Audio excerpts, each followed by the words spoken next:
10वीं के विद्यार्थी पढ़ेंगे आज chapter number 7 glimpses of India, Bharat की झलक, जिसमें कई हिस्से हैं। पहला पार्ट है बेकर फ्रॉम गोवा, दूसरा कॉर्ग और तीसरा है टी फ्रॉम आसाम, जिसमें हम पहला हिस्सा आज पढ़ रहे हैं कि बेकर फ्रॉम गोवा। गोवा का रोटी बेचने वाला या बनाने वाला, बेकर सेकने वाला। यहाँ से देखें, our elders are often heard reminiscing nostalgically about those good old Portuguese days।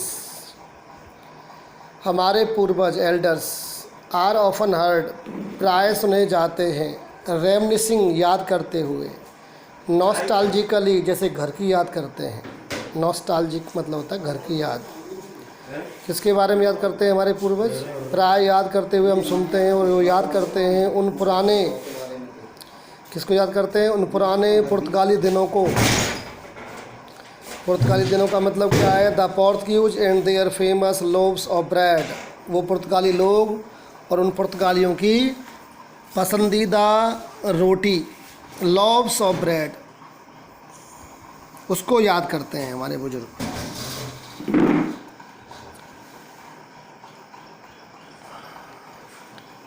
Those eaters of loaves might have vanished, but the makers are still there। इन रोटियों को खाने वाले शायद समाप्त हो गए, वैनिस हो गए, ख़त्म हो गए, लेकिन उनके बनाने वाले आज भी हैं, still there। We still have amongst us the mixers, the molders and those who bake the loaves। आज भी हमारे बीच में हैं, कौन कौन है? मिक्सर्स, जो मिक्स करते हैं आटे को या मैदा को, माउल्डर्स जो आकार देते हैं, माउल्ड करते हैं, मोड़ते हैं, और दोज हूँ बेक द लोव्स, और जो तीसरा जो लोग होते हैं वो जो रोटी सेकते हैं। 3 तरीके से तैयार होती हैं, मिक्स करना, माउल्ड करना और बेक सेकना। तो तीनों को करने के लिए अलग अलग व्यक्ति होते हैं। वो तीनों व्यक्ति, तीनों तरह के व्यक्ति, तीनों तरह के कर्मचारी, मजदूर आज भी हैं, चाहे वो मिक्स करने वाले हों, चाहे माउल्ड करने वाले हों, चाहे बेक करने वाले हों। Those age old time tested furnaces still exist. वो युगों से टेस्ट की गई, युगों से परिचित, टेस्टेड जिनको टेस्ट किया जाता है, परखा जाता है, युगों से अनुभवी परखी गई भट्टियाँ, फर्नेसेज आज भी हैं, आज भी एग्जिस्ट करती हैं, अस्तित्व में हैं। The fire in the furnaces has not yet been extinguished. आज भी इन भट्टियों की फायर एक्सटिंग्विश नहीं हुई है, समाप्त नहीं हुई है, ख़त्म नहीं हुई है, बुझी नहीं है। The third end jingle of the traditional bakers bamboo. Third means लठकोन ज़मीन में मारने की आवाज़, जिंगल छनछनाने की आवाज़।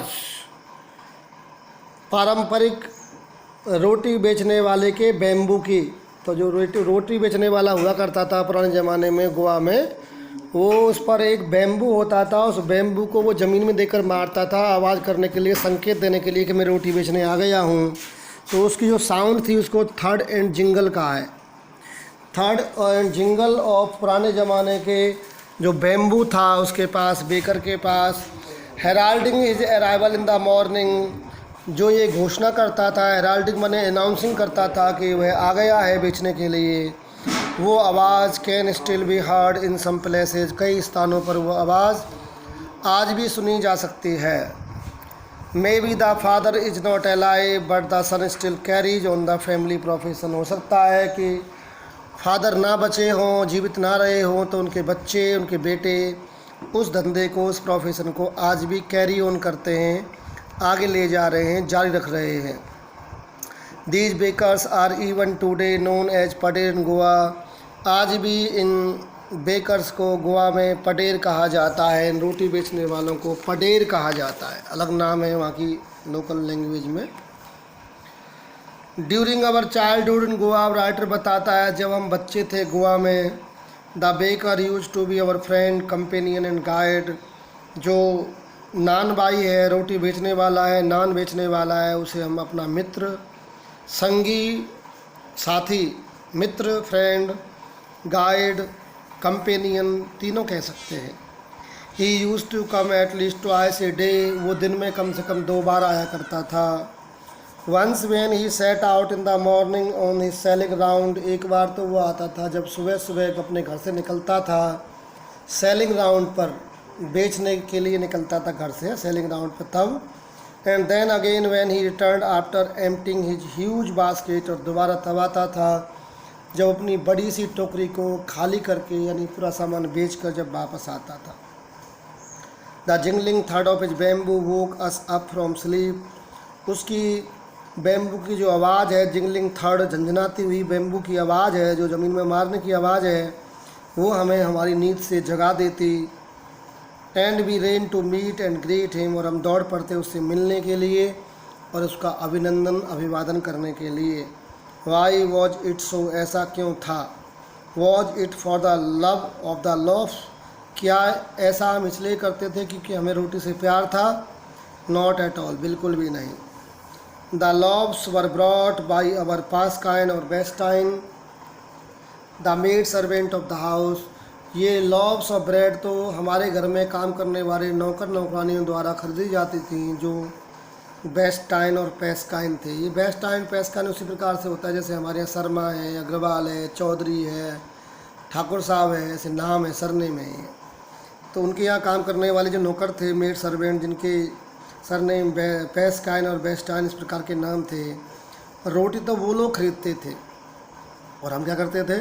What we longed for were those bread bangles, हमें जिस चीज़ की इच्छा होती थी, लॉन्ग माने इच्छा होना, वो चीज़ थी रोटियों के मटेरियल से बनी हुई बेंगल टाइप की, चूड़ी के आकार की रोटी।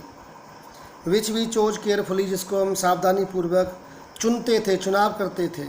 Sometimes it was sweet bread of special में, कई बार हम स्पेशल प्रकार से बनाई गई मीठी रोटी का भी चुनाव करते थे।